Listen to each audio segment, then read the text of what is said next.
Hi hello welcome back again to Achiyam గారి మనోడో channel. Last వీడియోలో మనం సలివిడి ఎలా తయారు చేయాలనేది మనం తెలుసుకున్నాం. అలాగే ఈ వీడియోలో పొంగడాలు ఎలా తయారు చేయాలనేది తెలుసుకున్నాం. ముందుగా మనం బెల్లం కోరుకోవాలి, అంటే చిన్న చిన్న ముక్కలుగా కట్ చేసుకోవాలి. అలా చిన్న చిన్న ముక్కలుగా కట్ చేసుకున్న బెల్లాన్ని ఇలా పొయ్యి మీద పెట్టి మరిగించుకోవాలి. అలాగే మనం సలివిడికి చేసినట్టు ఆ పాకాన్ని లూజ్ పాకం కాకుండా గట్టి పాకం వచ్చేలా చేసుకోవాలి. సలివిడికి, పొంగడాలకి, అరిసెలకి మనకి పాకం అనేదే ముఖ్యం. సో ఆ పాకం అనేది బాగా చేసుకుంటే మనకి ఈ 3 ఐటమ్స్ అన్నీ కూడా బాగా వస్తాయి. ఇలా బెల్లం పాకాన్ని ఉడుకు వచ్చి ఇలా గట్టి పాకం వచ్చేంత వరకు మనం పట్టుకోవాలి. బెల్లం పాకం అడుగట్టకుండా ఉండడానికి మనం కలుపుతూ ఉండాలి.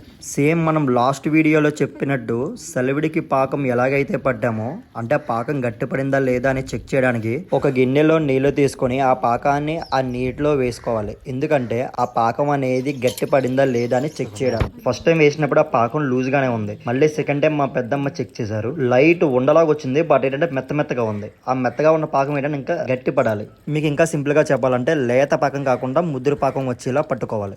ఫైనల్లీ లేత పాకం కాస్త ముద్ర పాకం అయింది. ఇప్పుడు ఏంటంటే మనం ఆల్రెడీ లాస్ట్ వీడియోలో చెప్పుకున్నట్టు ఆ పాకం అయిన తర్వాత మనం నానబెట్టుకున్న బియ్యం ఉంటాయి కదా, ముందు రోజు నానబెట్టుకున్న బియ్యాన్ని మరుసటి రోజు ఆడించుకొని ఆ పిండిని ఏంటంటే ఆరిపోకుండా ఉండేలా ఒక డబ్బాలో పెట్టుకోవాలి. ఆ పెట్టుకున్న డబ్బాలో ఉన్న పిండి కాస్త ఏం చేయాలంటే ఇప్పటిదాకా పట్టుకున్న బెల్లం పాకంలో కొంచెం కొంచెంగా వేసుకుంటూ తిప్పుకుంటూ ఉంటే మనకి ఏంటంటే లోపల ముద్దగా రాకుండా ఉంటుంది.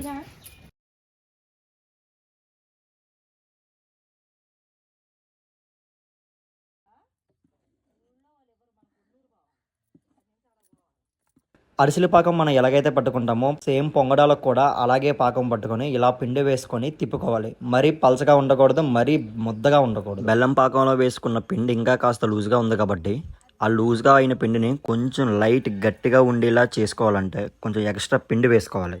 ఎక్స్ట్రా పిండి వేసుకుంటూ ఓ పక్క నుంచి కలుపుతూ ఉండాలి. వన్స్ అలా కలుపుతూ ఉండలేదు పిండి కాస్త గట్టిగా అయిపోతుంది.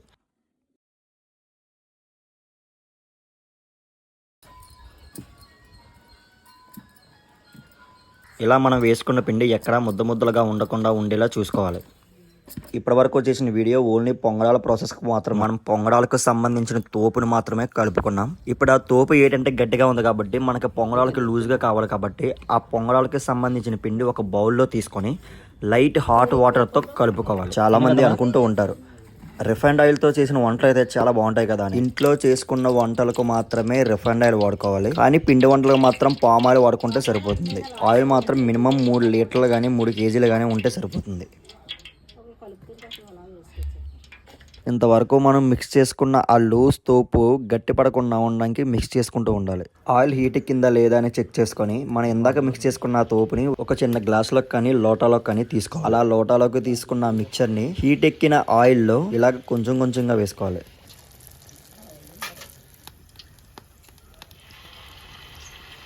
ఇలా కొంచెం వేసుకున్న తర్వాత ఒకదానికి ఒకటి అతుక్కోకుండా ఉండేలా గ్యాప్ ఇచ్చుకొని వేసుకోవాలి.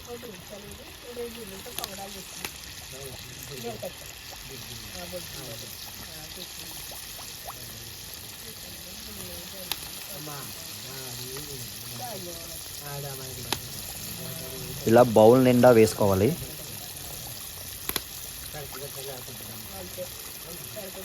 ఇలా వేసుకున్న తోపుని ఒకదానికి ఒకటి అతుక్కోకుండా ఉండేలా చూసుకోవాలి. వేగిన పొంగడాలను రివర్స్లో తిప్పుకుంటూ ఉండాలి. లైట్ గోల్డిష్ కలర్లో వచ్చేలా మాత్రమే తీసుకోవాలి. రెడ్ కలర్లో వచ్చేలా మాత్రం వేపుకోకూడదు, ఎందుకంటే అది మనం బయటికి తీసాక బ్లాక్ కలర్లో అయిపోతుంది కాబట్టి. ఇలా వేగినవన్నీ ఒక జార్లో తీసుకోవాలి. జార్ అంటే చిన్న చిన్న హోల్స్ ఉండి ఒక గిన్నెలో తీసుకోవాలి, ఎందుకంటే ఆయిల్ డౌన్కి దిగితే మనకు పొంగడాలు అనేవి ఫ్రెష్గా ఉంటాయి కాబట్టి. ఓ పక్క నుంచి పొంగడాలు అవుతూ ఉంటాయి, ఇంకో పక్క నుంచి ఏంటంటే మన పొంగడాలకి వేసుకున్న పిండి అయిపోతుంది కదా, ముద్ద పిండిని తీసుకొని లైట్ హాట్ వాటర్తో ఆ గట్టి పిండిని లూజ్గా వచ్చేలా మిక్స్ చేసుకోవాలి. ఈ పొంగడాలు చేయడం సింపులే కానండి, ఈ పొంగడాలకు సంబంధించిన ఆ తోపుని స్టార్టింగ్ గట్టి తోపు పట్టుకోవడానికి మాత్రం పర్ఫెక్ట్గా వస్తేనే ఈ పొంగడాలు అనేవి మనకు బాగా వస్తాయి.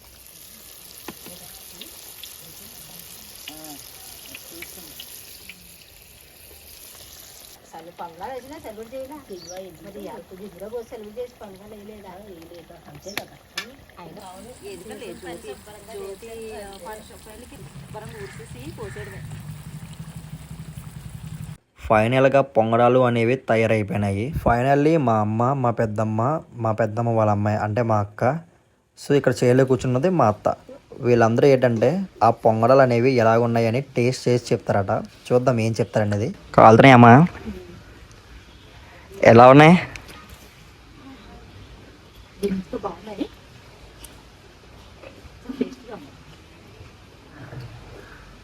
బాగున్నాయి, కరకరలు ఆడుతున్నాయి, మెత్తగా ఉన్నాయి, తీసుకొని తినడానికి కూడా ఈజీగా ఉన్నాయి. సూపర్. సూపర్గా ఉన్నాయి. ఎలా ఉందో బాగున్నాయి, చాలా మెత్తగా ఉన్నాయి, చాలా బాగుంది, చాలా బాగుంది. తిన్నాను, స్మూత్గా ఉంది. బియ్యం నానబెట్టుకోవాలి. పెద్దమ్మా ఇప్పుడు చెప్పు. తొలి రోజు ముందు బియ్యం నానబెట్టుకోవాలి. ఓకే. మళ్ళా రోజు మనం ఎప్పుడైతే బియ్యం నానబెట్టామో మళ్ళా మనసు రోజు వండాలి. ఓకే. కేజీన్నర బియ్యానికి కేజీ బెల్లం వేసుకోవాలి.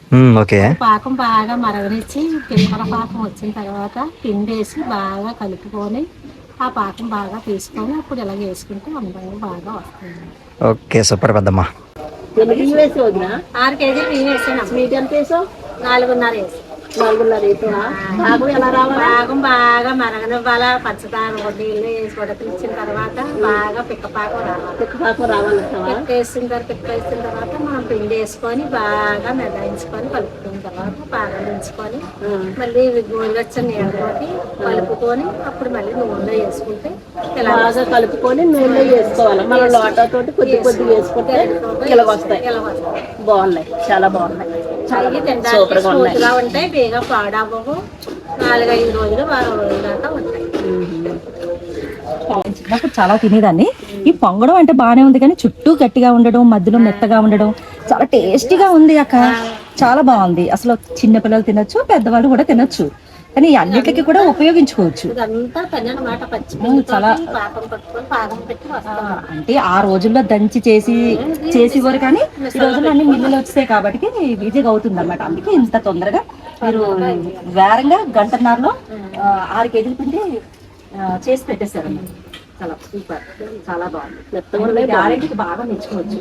చాలా బాగుంది అక్క, చాలా బాగా చేశారు. ఫైనల్లీ వీళ్ళ rating. Thanks for watching and subscribe for more videos.